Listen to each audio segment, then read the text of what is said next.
இந்த காலை தியான பாடத்துக்கு தேவனுடைய பிள்ளைகள் எல்லாரையும் ஆண்டவராகிய இயேசு கிறிஸ்துவின் நாமத்திலே அன்புடன் வரவேற்கிறேன். இந்த காலை தியான பாடத்துக்கு ஆதாரமாக நீதிமொழிகள் 16வது அதிகாரம் 27வது வசனத்தை நாம் எடுத்துக்கொள்ளலாம். அதை நான் உங்களுக்காக வாசிக்கிறேன், கவனியுங்கள். பேலியாளின் மகன் கிண்டி விடுகிறான், எரிகிற அக்கினி போன்றது அவன் உதடுகளில் இருக்கிறது என்று சொல்லி வாசிக்கிறோம். பேலியாளின் மகன் என்று சொன்னால் பிசாசின் மகன் என்றுதான் பொருள். தேவ பக்தி இல்லாதவன், துன்மார்க்கனாக அவன் இருக்கிறான். அவன் என்ன செய்கிறானாம்? கிண்டி விடுகிறான் என்று சொல்லப்பட்டிருக்கிறது. நெருப்பு நன்றாக எரிய வேண்டுமானால் அந்த நெருப்பை நாம் கிண்டி விட வேண்டும், அது நன்றாக எரியும். ஆனால் இவனோ ஜனங்களுக்குள்ளே, நண்பர்களுக்குள்ளே பிரச்சனையை உண்டாக்கும்படி கிண்டி விடுகிறானாம்.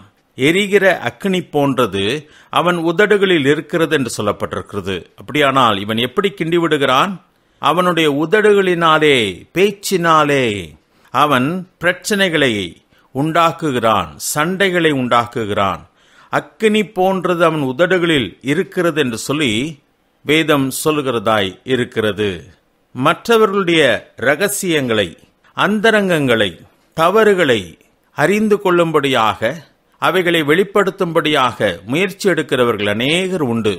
அவர்கள் எப்படி அதை செய்கிறார்கள் என்று சொன்னால், நண்பர்களைப் போல வருவார்கள். நம்மை நேசிப்பவர்களைப் போல வந்து நம்முடைய வாயை கிளறி நம்மையே நம்முடைய ரகசியங்களை பேசும்படியாக வைப்பார்கள். அவ்வளோ அழகாக பேச தெரிந்தவர்கள். போட்டு வாங்குதல் என்று சொல்லுவார்கள். ஒன்றை சொல்லி ரகசியத்தை வெளியே கொண்டு வர அறிந்தவர்கள். இவர்கள் நாவிலே அக்கினி போன்றது இருக்கிறது என்றுதான் இந்த வசனத்திலே நாம் வாசிக்கிறோம். இந்த மனிதர்கள் மற்றவருடைய ரகசியங்களை, அந்தரங்கங்களை அவர்கள் வெளியே கொண்டு வந்து அவர்களை அவமானப்படுத்துகிறார்கள். தங்களுக்கு அதை ஆதாயமாக்கிக் கொள்கிறார்கள். அவர்களை தங்களுக்கு அடிமைகளாக மாற்றுகிறார்கள். இதனாலே அமைதலாயிருந்த குடும்பம் பெரிய பிரச்சனைக்குள்ளாக போகத்தக்கதாக இவர்கள் செய்வார்கள். மற்றவருடைய ரகசியங்களை பரப்புவார்கள், வெளியே சொல்லுவார்கள். இப்படிப்பட்ட மற்றவருடைய ரகசியங்களை கேட்பதற்கென்று ஆசையாய் காத்திருக்கிற மற்றொரு கூட்டம் உண்டு. அது மட்டுமல்ல, அரைகுறையாய் கேட்டுக்கொண்ட சில காரியங்களுக்கு கண்ணும் மூக்கும் வைத்து அதை ஒரு நாவலை போன்ற கதையாக்கி விடுவார்கள். இப்படி அநேகருடைய வாழ்க்கையை கவிழ்த்து போட்டவர்கள் இந்த பூமியிலே உண்டு. தங்களுடைய பாவங்களை மறைப்பதற்காக மற்றவருடைய தவறுகளை அவர்கள் வெளிப்படுத்துகிறார்கள். 32ஆம் சங்கீதத்திலே நாம் ஒரு காரியத்தை வாசிக்கிறோம். 32ஆம் சங்கீதம் 1வது வசனத்திலே, எவனுடைய மீறுதல் மன்னிக்கப்பட்டதோ, எவனுடைய பாவம் மூடப்பட்டதோ அவன் பாக்கியவான். எவனுடைய அக்கிரமத்தை கர்த்தர் எண்ணாதிருக்கிறாரோ, எவனுடைய ஆவியில் கபடமில்லாதிருக்கிறதோ அவன் பாக்கியவான் என்று சொல்லி வாசிக்கிறோம். ஆண்டவர் சிலருடைய பாவங்களை மறைக்கத்தான் செய்கிறார். சிலருடைய பாவங்கள் வெளியே வராதபடிக்கு மூடவும் செய்கிறவராயிருக்கிறார். பரிசுத்த வேதாந்திலே வாசிக்கும் பொழுது ஆண்டு சொல்கிற காரியம், நம்முடைய பாவங்களை எல்லாம் சமுத்திரத்தின் ஆழங்களில் அவர் போட்டு விட்டார் என்று சொல்லி வாசிக்கிறோம். முதுகுக்கு பின்பதாக நான் எரிந்து விட்டேன் என்று சொல்கிறார். இனி நான் அதை நினையாதிருப்பேன் என்று சொல்கிறார். இவர்தான் நம்முடைய ஆண்டவர். நம்முடைய பாவங்களை அவர் எப்பொழுதும் எடுத்து நம்மை அவமானப்படுத்துகிறவர் அல்ல. நம்முடைய பாவங்களை அவர் எண்ணாதிருக்க விரும்புகிறவராக இருக்கிறார். நாம் தான் நம்முடைய பாவங்களை மறைக்க கூடாது. பாவங்களை மறைக்கிறவன் வாழ்வடைய மாட்டான் என்று சொல்லி வேதம் சொல்கிறது. ஆனால் நாம் அவைகளை அறிக்கை செய்து விட்டுவிட வேண்டும். அவைகளை நாம் மனிதரிடத்திலே சொல்ல வேண்டிய அவசியமில்லை. நாம் அதை சரி செய்ய வேண்டிய இடத்திலே சரி செய்துவிட்டு ஆண்டவரிடத்திலே மன்னிப்பை பெற்று நாம் நம்முடைய வாழ்க்கையை தொடர்ந்து ஆண்டவருக்காக ஓட ஆரம்பிக்க வேண்டும்.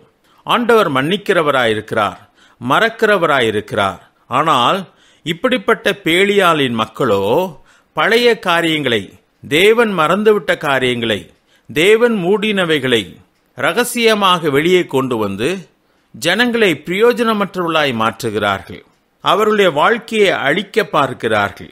இதே நீதிமொழிகள் 18வது அதிகாரம் 8வது வசனத்திலே வாசிப்போமானால், கோள்காரனுடைய வார்த்தைகள் விளையாட்டு போல் இருக்கும், ஆனாலும் அவைகள் உள்ளத்திற்குள் தைக்கும் என்று சொல்லப்பட்டிருக்கிறது. கோள்காரன் ஒரு இடத்தில் இருக்கிற காரியத்தை மற்றிடத்திலே போய் சொல்லுகிறவனாக இவன் காணப்படுகிறான். 11வது அதிகாரம் 11வது வசனத்திலே, செம்மையானவருடைய ஆசீர்வாதத்தினால் பட்டணம் நிலை பெற்றோங்கும், துன்மார்க்கருடைய வாயினால் அது இடிந்து விழும் என்று சொல்லப்பட்டிருக்கிறது. பட்டணம் இடிந்து விழத்தக்கதாக இவர்கள் பயங்கரமான காரியங்களை எல்லாம் செய்கிறவர்களாக இருப்பார்கள். இதே நீதிமொழி 29வது அதிகாரம் 8வது வசனத்தில் வாசிப்போமானால், பரியாசக்காரர் பட்டணத்தில் தீக்கொளுத்தி விடுகிறார்கள், ஞானிகளோ குரோதத்தை விலக்குகிறார்கள் என்று சொல்லப்பட்டிருக்கிறது. பரியாசக்காரர் பட்டணத்தில் தீக்கொளுத்தி விடுகிறார்கள். மற்றவர்களை ஏளனமாய் பேசுகிறவர்கள், மற்றவர்களை அவமானப்படுத்துகிறவர்கள், இவர்கள் பெரிய பிரச்சனைக்கு காரணமாக இருக்கிறார்கள். அதேதான் இந்த வசனத்திலே நாம் வாசிக்கிறோம். நீதிமொழியில் 16வது அதிகாரம் 27ஆம் வசனத்திலே பேலியாளின் மகன் கிண்டி விடுகிறான் என்று சொல்லப்பட்டிருக்கிறது. நானும் நீங்களும் இப்படிப்பட்டவர்களாய் இருக்கக்கூடாது. தேவனுடைய மக்கள் ஒரு காலம் இதை செய்யக்கூடாது. தேவனுடைய மக்கள் சமாதானம் பண்ணுகிறவர்களாய் இருக்க வேண்டும். காரணம், நம்முடைய தேவன் சமாதான கர்த்தராக இருக்கிறார் என்பதுதான் உண்மையான ஒரு காரியம். நோவாவின் மகன்களிலே கானான் என்ற மகன் அவன் சபிக்கப்படுகிறவனாக இருக்கிறான். அதனுடைய காரணம் என்ன தெரியுமா? ஆதியாகமம் 9வது அதிகாரத்திலே நாம் வாசிப்போமானா 20வது வசனத்திலிருந்து 25ஆம் வசனம் வரைக்கும் அந்த சம்பவமானது எழுதப்பட்டிருக்கிறது. ஜலப்பிரளயத்துக்கு பின்பதாக நோவா பயிரிடுகிறவனாகி திராட்சை தோட்டத்தை நாட்டினான் என்று சொல்லி 20ஆம் வசனத்தில் வாசிக்கிறோம்.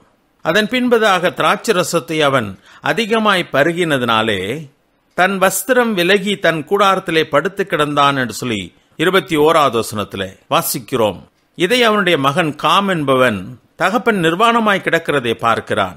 பார்த்தது மட்டுமல்ல, அவனுடைய நிர்வாணத்தை மூடுவதற்கு பதிலாக வெளியே போய் தன் சகோதரர்களுக்கு அறிவித்தான் என்று சொல்லி 22ஆம் வசனத்திலே வாசிக்கிறோம். ஆனால் அவனுடைய சகோதரர்கள் பின்புறமாக வந்து தகப்பனுடைய நிர்வாணத்தை பார்க்காமல் அதை மூடினார்கள் என்று சொல்லி வாசிக்கிறோம். நோவா தெளிவடைந்து எழுந்த பின்பு தன்னுடைய மகன் கானான் செய்ததை கேள்விப்பட்டு அவனை சபிக்கிறவனாக இருக்கிறான். நோவா அதிகமாய் திராட்சரசம் பருகினது தவறுதான். வெறி கொண்டவனாக வஸ்திரம் விலகி கிடந்ததும் தவறுதான். இதை அறியாமல் கானான் என்பவன் தகப்பனுடைய நிர்வாணத்தை பார்த்தது தற்செயலாய் நடந்த ஒரு காரியம்தான். ஆனால் இதை போய் வெளியே சொல்லி வெளியிலே அறிவித்ததுதான் தவறாக மாறுகிறது. சில ரகசியங்கள் நம்முடைய காதுகளுக்கு வரலாம். சிலர் செய்த தவறுகள் நாம் அறிவதற்கு வாய்ப்பு கிடைக்கலாம். சிலருடைய அந்தரங்கங்கள் வெளிப்படலாம். ஆனால் அவைகளை மற்றவர்களுக்கு சொல்வதற்கு நமக்கு உரிமை கிடையாது. விசேஷமாய் தலைவர்களாய் இருக்கிறவர்கள் பலருடைய காரியங்களை கேள்விப்பட அவர்களுக்கு சந்தர்ப்பம் கிடைக்கும். சில நேரத்தில் அவைகள் அவர்களிடத்திலே சொல்லப்படும். அந்த ரகசியங்களை பாதுகாக்க வேண்டியது தலைவனுடைய பொறுப்பாய் இருக்கிறது. அதை மனதிலே வைத்துக்கொண்டு தவற்றிலே விழுந்த மனிதர்களுக்கு உதவி செய்வதுதான் தலைவனுடைய பொறுப்பாயிருக்கிறது. எவன் ஒருவன் மற்றவருடைய ரகசியத்தை கேட்டு அதை வைத்து கேலி செய்து அதை மற்றவர்களுக்கு அறிவிக்கிறானோ அவன் தலைவனாய் இருக்க முடியாது. அவன் பேலியாளின் மகன் என்று சொல்லி வேதம் சொல்லுகிறது. மற்றவருடைய ரகசியங்களை வெளிப்படுத்துவதற்கு எனக்கும் உங்களுக்கும் உரிமை கிடையாது என்பதை புரிந்து கொள்ள வேண்டும். ஆண்டவர் ஒருமுறை சொல்லும்போது சொல்லுகிறார், உன்னுடைய கண்ணிலே உத்தரத்தை வைத்துக்கொண்டு மற்றவருடைய கண்ணிலே துரும்பை பார்க்கிறது என்ன என்று சொல்லுகிறாரே.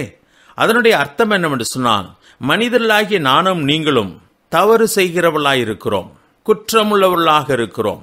விழுந்து போன மற்றவர்களை தூக்கி எடுக்க முடியுமானால் நாம் அதை செய்யலாம்.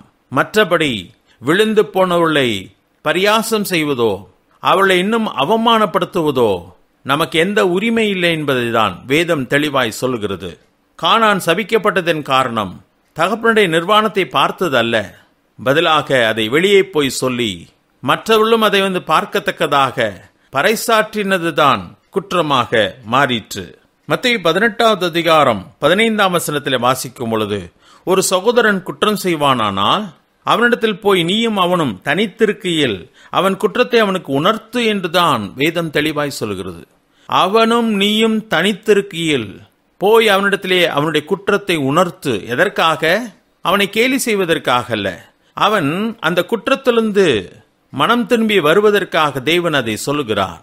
அந்த குற்றம் நமக்கு தெரிய வரும் பொழுது அதை நாம் மற்றவரிடத்திலே சொல்வதற்கு அல்ல, அவனிடத்திலே போய் நாம் தனிமையாக அவனுடைய குற்றத்தை உணர்த்தி அவனை மனம் திரும்புதலுக்கு நேராக நாம் வழி நடத்த வேண்டும். அதை தான் வேதம் சொல்லுகிறதா இருக்கிறது. யாக்கோபு 5வது அதிகாரம் 19-20 வசனத்திலே வாசிக்கும் பொழுது, சகோதரரே, உங்களில் ஒருவன் சத்தியத்தை விட்டு விலகி மோசம் போகும்போது மற்றொருவன் அவனை திருப்பினால், தப்பிப்போன மார்க்கத்தினின்று பாவியை திருப்புகிறவன் ஒரு ஆத்துமாவை மரணத்தினின்று ரட்சித்து திரளான பாவங்களை மூடுவான் என்று அறிய கடவன் என்று சொல்கிறார். இந்த வசனமும் எதை சொல்லுகிறது என்று சொன்னால், ஒரு பாவியை திருப்புதலை பற்றி சொல்லுகிறது. ஒரு பாவியை அவமானப்படுத்துவதல்ல, அவனை குறித்து பரியாசம் செய்வதல்ல, அவனை பற்றி மற்றொரிடத்திலே போய் சொல்லுவதல்ல, பிரச்சனையை பெரிதாக்குவதல்ல. பதிலாக தவற்றிலே விழுந்த மனிதனை அந்த தவற்றிலிருந்து திருப்பி கொண்டு வர வேண்டும். அப்படி செய்யும் பொழுது திரளான பாவங்கள் மூடப்படுகிறது சொல்லி வேதம் சொல்கிறது. யூதாஸ் காரியத்து தன்னை காட்டிக் கொடுக்க போகிறான் என்ற காரியத்தின் நிமித்தம் ஆண்டவர் சீஷர்களோடு கூட பேசும் பொழுது, உங்களில் ஒருவன் என்னை காட்டிக் கொடுப்பான் என்று சொல்லுகிறார். யார் என்று ஆண்டவர் சொல்லவில்லை. கடைசி மட்டும் அதை அவர் வெளிப்படுத்தவில்லை.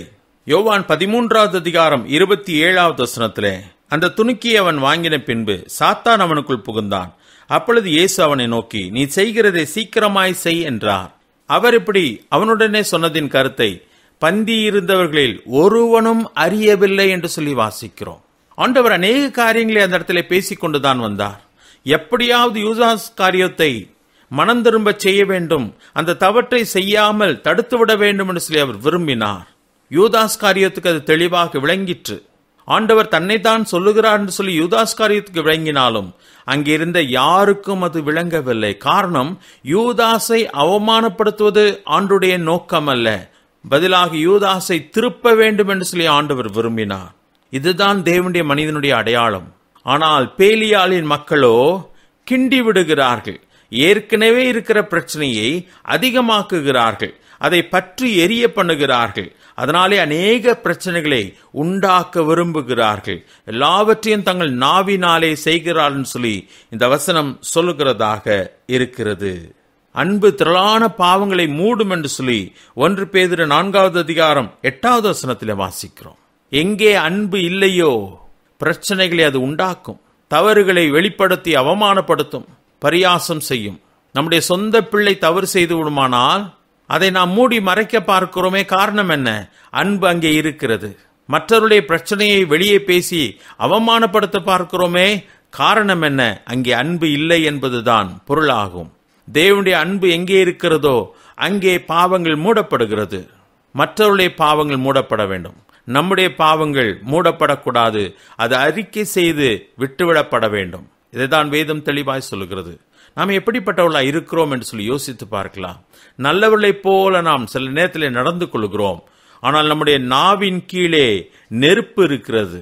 வார்த்தைகளாலே விளையாடுகிறோம், வார்த்தைகளாலே மற்றவர்களை பரியாசம் செய்கிறோம், வார்த்தைகளாலே மற்றவர்களை அவமானப்படுத்த துடிக்கிறோம். அப்படிப்பட்டவர்கள் தேவனுடைய பிள்ளைகளாய் இருக்க முடியாது. சமாதானம் பண்ணுகிறவர்கள் பாக்கியவான்கள், அவர்கள் தேவனுடைய புத்திரர் எனப்படுவார்கள் சொல்லி மத்தேயு 5வது அதிகாரத்தில் வாசிக்கிறோமே. நாம் எப்படிப்பட்டவர்களாய் இருக்கிறோம் என்று சொல்லி யோசித்து பார்க்கலாமா? பேலியாளின் மக்களாய் நாம் ஒரு காலம் இருக்கக்கூடாது. தேவனுடைய மக்களாக, சமாதானம் பண்ணவர்களாக நாம் இருக்க வேண்டும். நம்முடைய வாழ்க்கையை யோசித்து பார்க்கலாம். நம்முடைய பேச்சுக்களை நாம் சோதித்து பார்க்கலாம். நாம் எப்படிப்பட்ட காரியத்தை நம்மை சுற்றி இருக்கிற மக்களுக்கு செய்கிறோம் என்பதை யோசித்து பார்க்கலாம். கர்த்தர் தாம் இந்த வார்த்தைகளை ஆசீர்வதிப்பாராக. ஆமென்.